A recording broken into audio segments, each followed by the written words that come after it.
Bonjour, c'est Ursule encore. On est le 7 février 2020. Alors je viens sonner la trompette une seconde fois aujourd'hui et je viens proclamer le proche retour de notre Seigneur Jésus-Christ.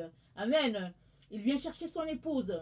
Il vient chercher tous ceux-là qui sont intimes avec lui. Amen. Parce que la colère de Dieu va s'abattre bientôt sur la terre et tous ceux-là, au fait, qui font de Jésus leur tour, leur centre et puis leur projet, tout cela, Jésus-Christ va les mettre en sécurité afin qu'ils n'aient pas à subir cette colère-là qui va s'exercer sur la terre. Amen. Alors je viens nous encourager à faire partie de ceux-là qui seront mis à part, qui auront la main mise de l'Éternel afin qu'on ne puisse pas passer par ces moments terribles-là. Amen. Alors Dieu est bon, il est merveilleux, il est plein d'amour et de grâce. Et aujourd'hui encore, il te dit, si tu entends sa voix, n'endurcis pas ton cœur. Souvent, tout est question d'endurcissement. Souvent, on s'endurcit. On est frustré, on a vécu quelque chose de difficile. Finalement, on généralise et puis alors, on jette l'éponge. On dit non, ça suffit. Mais, toute personne qui est capable de s'humilier, de venir devant Dieu avec le cœur brisé et contrit, Dieu aura compassion et Dieu va le relever. Alors je viens nous encourager tous à nous apprêter. Ne t'arrête pas sur tous ceux-là qui disent que c'est du bluff, qui disent qu'en tout cas il y a encore le temps. Et puis bon voilà, il y aura toujours des gens qui seront là pour te décourager. C'est à toi de voir la gloire de l'Éternel à quelque part et de décider de changer ta vie, de changer le cours de ton histoire. Et comment peux-tu changer le cours de ton histoire? C'est en la rendant glorieuse avec Jésus-Christ. Amen. Parce qu'au fait, c'est la seule personne qui peut nous donner un avenir, un espoir. Amen. Que le Seigneur te bénisse et qu'il te donne de pouvoir mettre toute ta vie en règle, y compris la vie de ta famille. Parce que si toi tu es réveillé, alors Dieu compte sur toi pour réveiller les autres. Amen. Béni soit son nom. Alors aujourd'hui, je viens parler d'un sujet vraiment assez délicat, mais il faut en parler, n'est-ce pas? Parce qu'il n'y a pas de sujet tabou avec notre Seigneur Jésus. Il n'y a que certaines personnes, certaines dénominations qui cachent les sujets. Il y a des sujets tabous avec les religieux, avec les personnes, en tout cas, qui font de la politique et puis la religiosité. Mais avec Jésus, il n'y a pas de sujet tabou. On aborde tout parce que c'est en proclamant la vérité qu'on sera libéré, qu'on sera affranchi. Vous connaîtrez la vérité et la vérité vous affranchira. Amen. Le Seigneur aimerait qu'on soit affranchi. Alors faisons tout pour être affranchis. Alors, je viens parler de Adam. Amen. Adam, oui, Adam, le mari de Ève. Nos premiers parents. Alors, on connaît tous l'histoire d'Adam et Ève. C'est Ève qui a pris le fruit, elle l'a mangé, elle a trouvé que c'était bon, c'était agréable et tout. Et elle a aussi donné à son mari. Amen. Quel est le laps de temps qui s'est passé entre le moment où elle a été séduite par le serpent et le moment où elle a donné à son mari? Où était Adam pendant que le serpent parlait à Ève? Est-ce que c'était par télépathie que le serpent parlait à Ève et puis Adam ne savait pas? Ils étaient dans le meilleur des mondes, dans le jardin d'Éden, le monde parfait. Alors, j'imagine que si c'était par télépathie, alors Adam aussi devait être au courant de la conversation. En tout cas, je ne sais pas comment ça se passe, mais toujours est-il que nous sommes informés que Ève, en tout cas, s'est laissée séduire par Satan, en tout cas, qui lui a raconté des belles paroles, et elle l'a donné aussi à son mari. Et c'est là, la Bible nous dit, leurs yeux s'ouvrirent. Ils se rendirent compte qu'ils étaient nus, et ils allaient se cacher. Alors, je vous fais le brief, parce qu'on n'a pas besoin de lire ça, on la connaît, et c'est sur là que je vais m'arrêter. Parce que Ève a été séduite. Amen. Mais qui a donné l'enseignement à Ève? C'est Adam qui a enseigné Ève. Alors, si nous regardons, si nous retournons à l'histoire de la création, dans Genèse 3, nous nous rendrons compte que les consignes ont été données à Adam. Ève n'était pas encore là. C'est après les consignes que Dieu a formé, au fait, Ève de la côte d'Adam. Alors, je vais lire rapidement.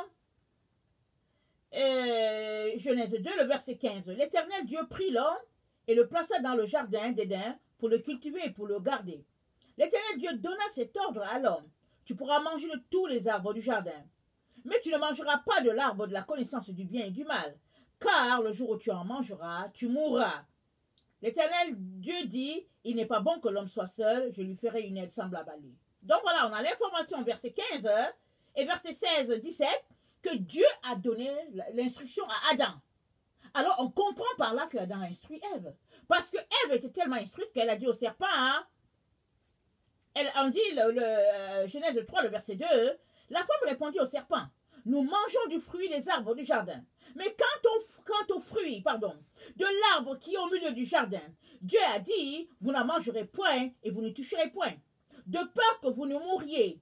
Alors le serpent dit à la femme, vous ne mourrez point. Mais Dieu sait que le jour où vous en mangerez, vos yeux s'ouvriront et que vous serez comme des dieux connaissant le bien et le mal. Ok. Donc, Ève connaissait l'instruction. Elle a répété exactement au serpent ce que Dieu a dit à Adam. Alors, on comprend par là que Adam a instruit sa moitié. Amen. Alors, c'est extraordinaire, n'est-ce pas?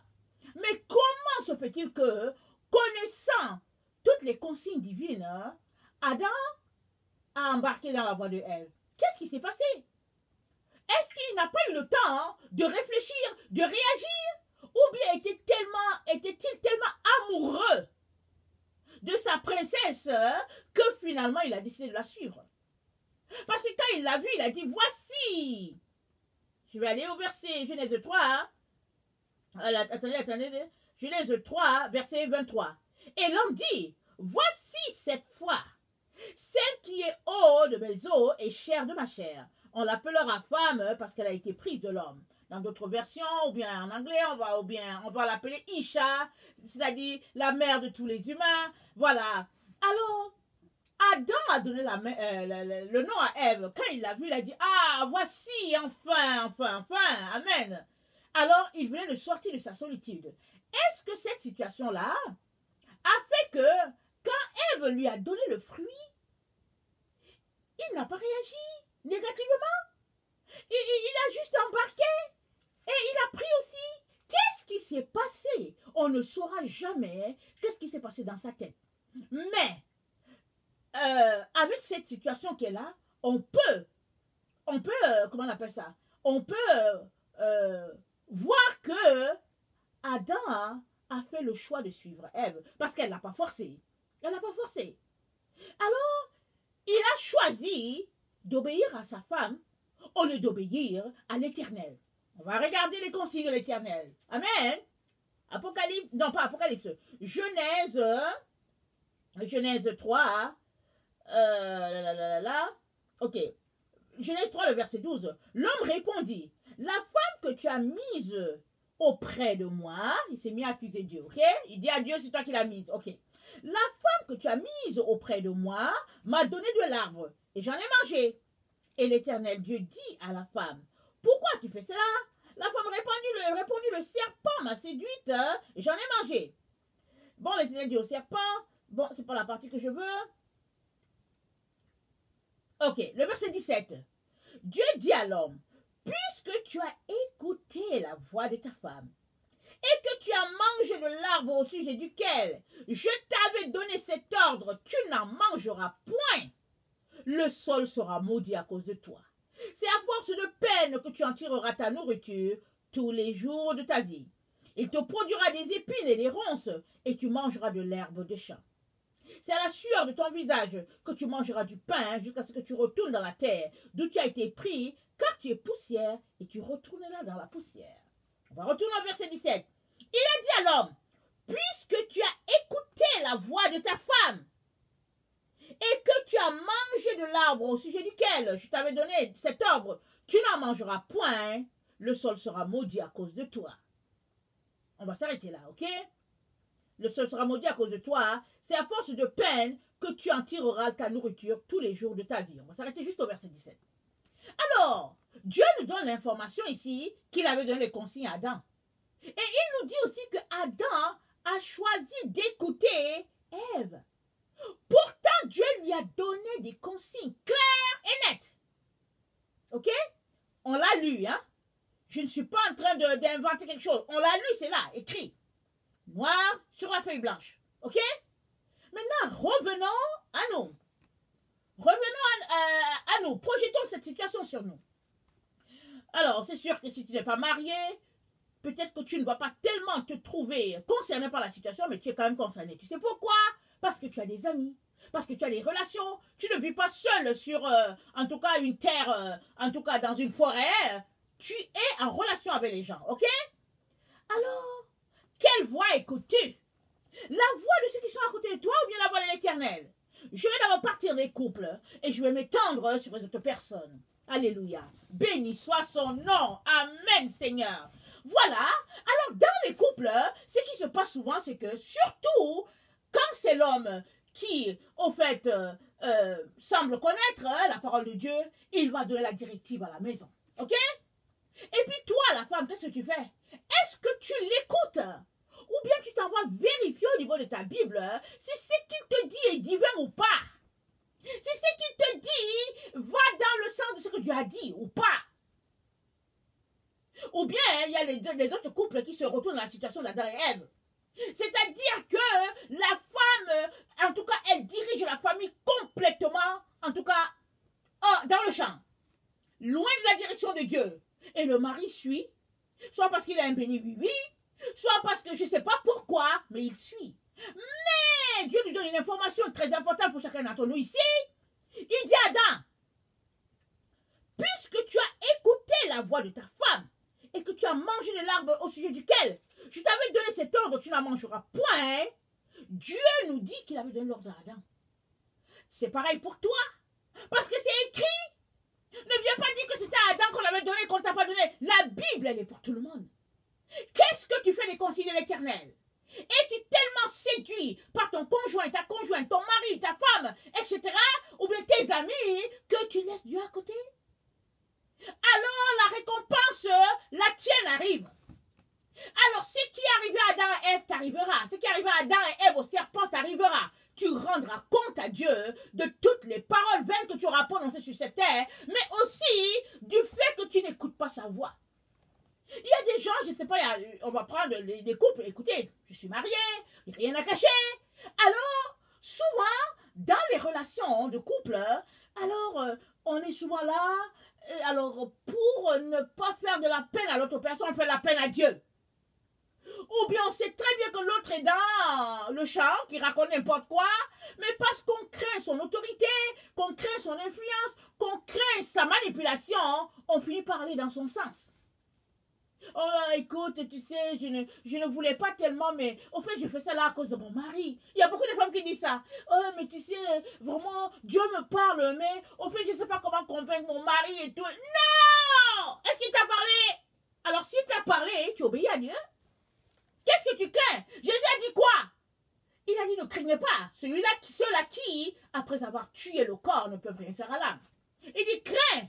Celui-là qui, après avoir tué ton corps, a le pouvoir de le jeter dans la gêne. C'est là que tu dois exercer ta crainte envers l'Éternel, pas envers un humain. Alors, il est important qu'on s'arrête là, ici. C'est très, très important. Arrêtons-nous et réfléchissons. Comment nous comportons-nous dans la vie de tous les jours, envers nos amis, envers nos frères, nos sœurs, que ce soit du même sang ou pas, envers, que ce soit le grand frère ou la grande sœur, envers le mari, que ce soit le mari ou la femme. Comment nous comportons-nous? Si nous sommes honnêtes envers nous-mêmes, en tout cas, nous sommes obligés de reconnaître que nous retraçons très souvent hein, la situation que Adam et Ève ont observée. Parce que Adam a reçu les consignes de Dieu. Mais on ne sait pas pourquoi, au fait, il est allé dans le sens d'Ève.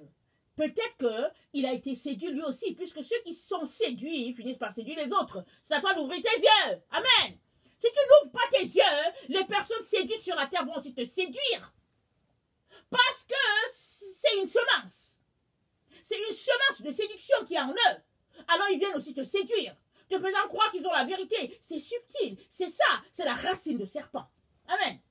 Mais si tu ne veux pas être séduit, non seulement tu dois rester allumé, mais tu dois rejeter tout ce qui est de Satan. Peu importe les formes, peu importe par qui ça vient, tu dois être alerte. Alors, revenons à notre situation immédiate à tous les jours. Comment te comportes-tu? Est-ce que par hasard, tu n'es pas en train de jouer Adam dans ta maison par hasard? Par hasard, que tu sois un homme, que tu sois une femme, que tu sois un enfant. Est-ce que tu n'es pas en train de jouer Adam? Parce que, évidemment, quand on est dans la situation d'enfant, on se dit que bon, je ne voulais pas aller dans telle direction, mes parents m'ont obligé et tout. Mais écoutez, si tu es un adolescent, tu as la capacité de réfléchir. Tu es capable d'arrêter pour dire non, je ne fais pas. En tout cas, moi, mes ados, hein, en tout cas, ils me parlent, en tout cas. Et ils s'arrêtent et ils disent non, non, non, ils parlent à leur père.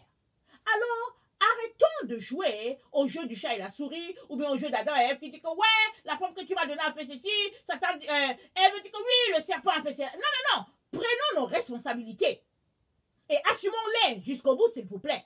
Ok? Alors regardez 1 Corinthiens 15, le verset 45 à 48. Il est important qu'on règle cette situation-là, parce qu'on ne peut pas continuer de jouer à cache-cache. On ne peut pas. Il est question de sanctification et de pureté ici. Amen. Tu peux appeler l'autre pour lui dire que oui, c'est vrai que tu m'as dit ceci, mais au fait, mon esprit ne reçoit pas ça. Mon esprit ne reçoit pas ça. Alors si c'est toi, tu es la femme, et puis que c'est ton mari qui t'envoie dans une direction, hein, écoute, tu peux lui dire, chérie, pourquoi tu... Essayons de prendre un temps pour prier. Alors s'il pique une crise, et puis tout ça, c'est la manipulation. Ne crains pas. Mais vas-y avec douceur. Vas-y avec tact. Et parle-lui avec tout le respect. Prends d'abord le temps pour prier, pour présenter la situation à l'Éternel.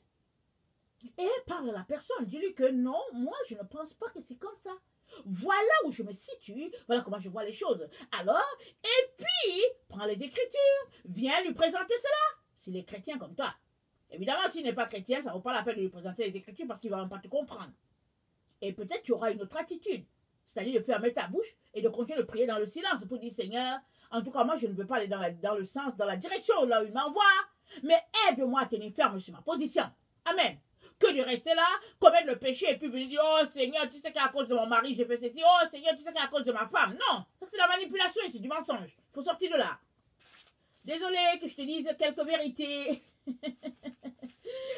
Alors, 1 Corinthiens 15, 45.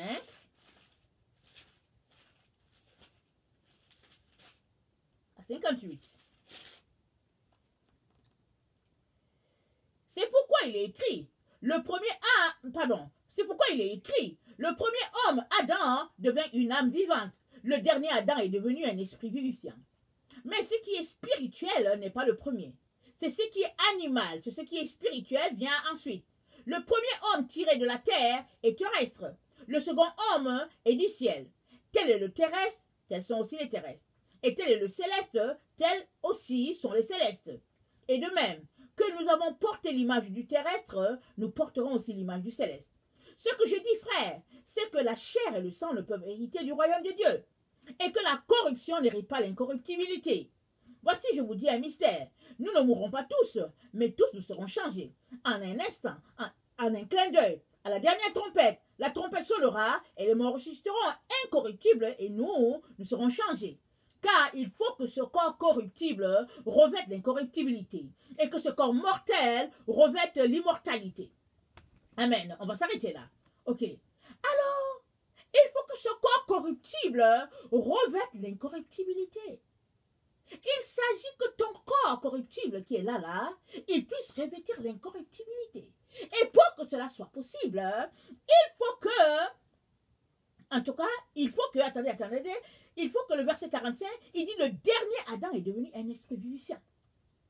Mais ce qui est spirituel n'est pas le premier, c'est ce qui est animal, c'est ce qui est spirituel vient ensuite. Le premier homme est tiré de la terre, le second homme est du ciel.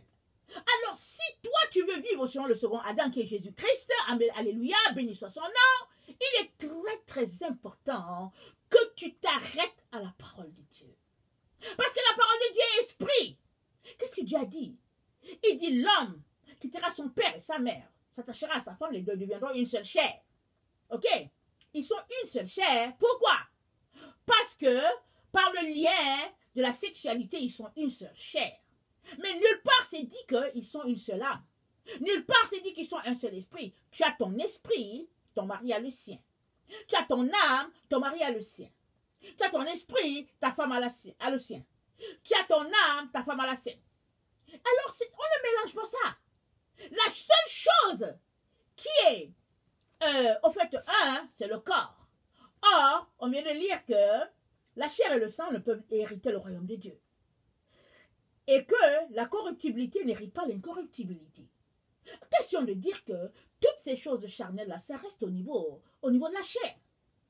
Et que tu es dans un combat spirituel.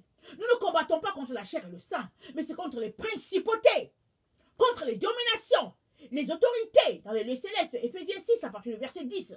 Je te conseille d'aller lire. J'aimerais terminer ma leçon, alors je ne veux pas tellement fouiller dans les autres passages. Éphésiens 6 à partir du verset 10, vas-y lire. Alors, si tu comprends ça comme ça, que nous ne luttons pas contre la chair et le sang, tu n'as pas à te fâcher contre la personne qui est là, avec qui tu partages presque tout, avec qui, au fait, vous êtes ensemble, vous êtes mariés. Tu n'as pas à t'énerver contre lui. Tu dois mettre tes genoux au sol. Au lieu de passer ton temps à l'accuser et tout, mets tes genoux au sol et puis prie. Réclame ce que tu penses que tu peux réclamer et qui t'appartient. Et c'est comme ça que tu sauveras son âme. Que de rester là, te vautrer toi-même dans le péché, dans la saleté, dans tout ce qui est charnel, et après dire que oui, au fait, je fais tout cela à cause de mon mari, je fais tout cela à cause de ma femme. Arrête de mentir sur ton mari, et puis arrête de mentir sur ta femme. Amen. Excusez que je vous le dise cru comme ça. C'est très très important. On est ici dans un domaine très très important. Il ne faut pas répéter l'erreur de Adam. Ok? Adam l'a fait, et la Bible nous dit que tout ce qui est écrit, c'est pour notre instruction. Alors, servons-nous de l'instruction que Dieu nous a donnée pour grandir, pour mûrir. Amen. Ok. Alors, le verset 48. Tel est le terrestre, tels sont aussi les terrestres. Tel est le céleste, tels aussi sont les célestes. C'est deux domaines différents.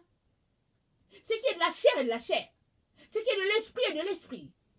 Et tu es appelé à travailler de manière à vivifier ton esprit. C'est ça qui s'est dit ici. C'est dit que le dernier Adam est devenu un esprit vivifiant.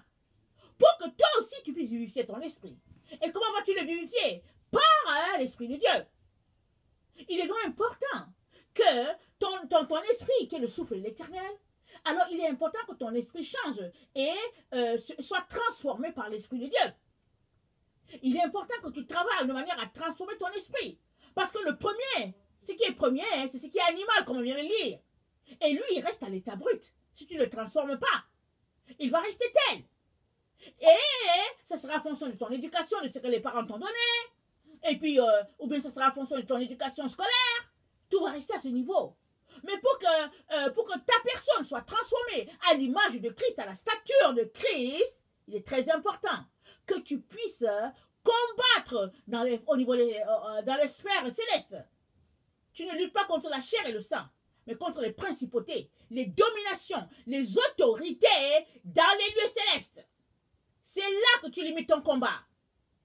Et tu te mets à prier, et tu te mets à jeûner, tu te mets à intercéder, tu te mets à lire la parole de Dieu. C'est comme ça que tu vas gagner ton combat.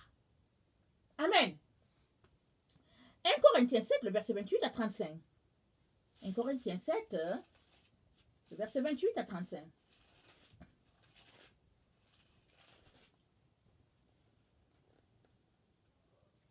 Si tu t'es marié, tu n'as point péché. Et si la Vierge s'est mariée, elle n'a point péché. Mais ces personnes auront des tribulations dans la chair. Et je voudrais vous les épargner. Voici ce que je dis, frères. C'est que le temps sont courts. C'est que le temps est court. Que désormais, ceux qui ont des femmes soient comme n'en ayant pas, et ceux qui pleurent comme ne pleurant pas. Ceux qui se réjouissent comme ne se réjouissant pas. Ceux qui achètent comme ne possédant pas. Et ceux qui usent du monde comme n'en usant pas, car la figure de ce monde passe. Or, je voudrais que vous fussiez sans inquiétude. Celui qui n'est pas marié s'inquiète des choses du Seigneur, des moyens de plaire au Seigneur. Et celui qui est marié s'inquiète des choses du monde, des moyens de plaire à sa femme. Il y a de même une différence entre la femme et la vierge. Celle qui n'est pas mariée s'inquiète des choses du Seigneur, afin d'être sainte de corps et d'esprit. Et celle qui est mariée s'inquiète des choses du monde, des moyens de plaire à son mari. Je dis cela dans votre intérêt. Ce n'est pas pour vous prendre au piège. C'est pour vous porter à ce qui est bienséant et propre à vous attacher au Seigneur sans distraction. Voilà. Il présente une situation. Il dit d'habitude, les personnes qui sont mariées, tout ce qu'ils font, c'est pour plaire à l'autre. Et puis l'autre qui n'est pas mariée, tout ce qu'elle fait, c'est pour plaire à Jésus. Parlant de ceux qui ont Jésus. Mais il dit, tout cela c'est la distraction. Il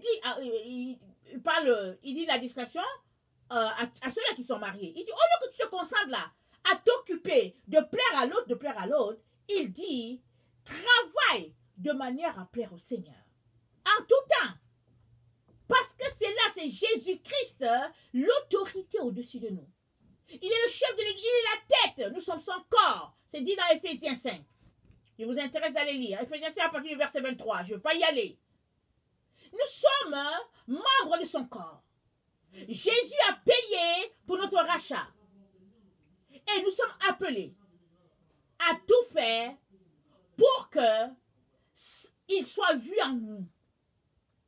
Alors, s'il y a des choses qui nous distraient, que ce soit même au niveau de notre relation maritale, il est important qu'on puisse combattre le bon combat de manière à ce que nous hissions au niveau de ce qui est spirituel. Parce que c'est là que le combat se passe. Parce que l'homme animal, il ne peut pas hériter de ce qui est spirituel, on l'a lu. Et nous sommes dans les derniers temps. Et Paul nous a dit, jusqu'à ce que le corruptible revête l'incorruptibilité. Alors si tu t'attaches juste aux choses de la chair, que tu te limites là, tu vas rester là aux choses de la chair. Alors marié ou pas, il est important que tu t'intéresses aux choses spirituelles. Il est important que tu t'organises pour que ton corps corruptible revête l'incorruptibilité, pareil que le corps de ton conjoint, conjointe, pareil que le corps de tes enfants. Et ça, tu as du travail.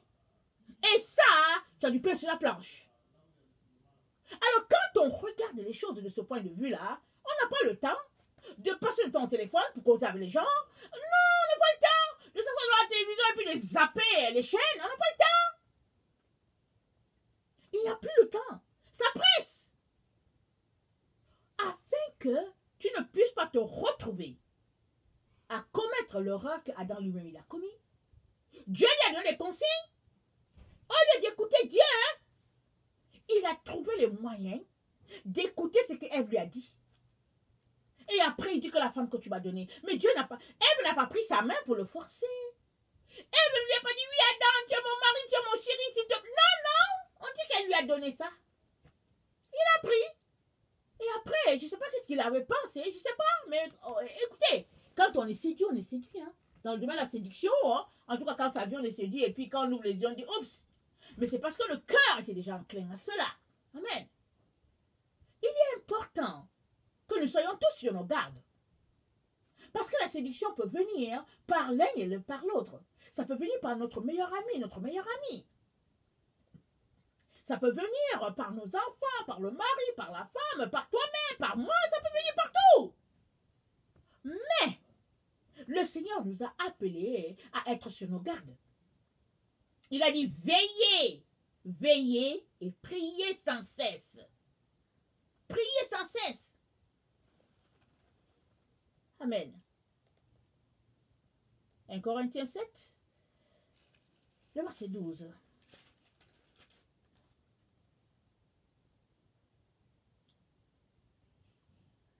Aux autres, ce n'est pas le Seigneur, mais c'est moi qui le dis. Si un frère a une femme non croyante, qu'elle consente à habiter avec lui, qu'il ne la répudie point. Et si une femme a un mari non croyant, qu'il consente à habiter avec elle, qu'elle ne la répudie point. Qu'elle ne répudie point son mari, pardon. Car le mari non croyant est sanctifié par la femme. Et la femme non croyante est sanctifiée par le mari. Par le frère, pardon. Autrement, hein, vos enfants seraient impurs, tandis que maintenant ils sont saints. Si le non-croyant se sépare, qu'il se sépare. Le frère ou la sœur ne sont pas liés. Dans ces cas-là, Dieu nous a appelés à vivre en paix. Car que si tu femme, si tu sauveras ton mari, ou que si tu maries, si tu sauveras ta femme. Il dit ici, si une femme a un mari non-croyant, hein, et qu'il consente à habiter avec elle, qu'elle ne répudie point son mari. Et il dit, car si tu femme, si tu sauveras ton mari, ou que si tu maries, si tu sauveras ta femme. Il parle de personnes croyantes. C'est-à-dire des personnes qui ont une relation avec Jésus.